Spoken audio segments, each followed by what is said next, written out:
This is Tecno Camon 18 Premiere, and today I would like to show how you can download and install the Opera browser on it.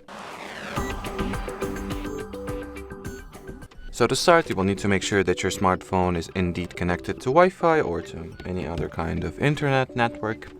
Then you gotta launch the Play Store, log into your Google account if you haven't already, then at the search bar input the Opera query.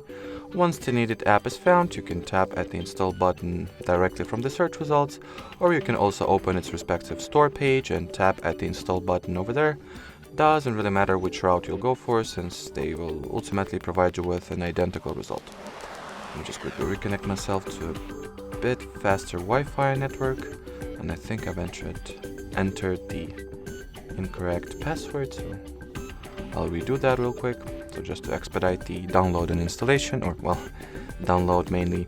Then launch the app once it is ready, and while opening Opera for the first time, it is required that you perform an initial simple setup. So tap at the blue continue button, then decide if you would like to set Opera as your default browser, or you can skip the step.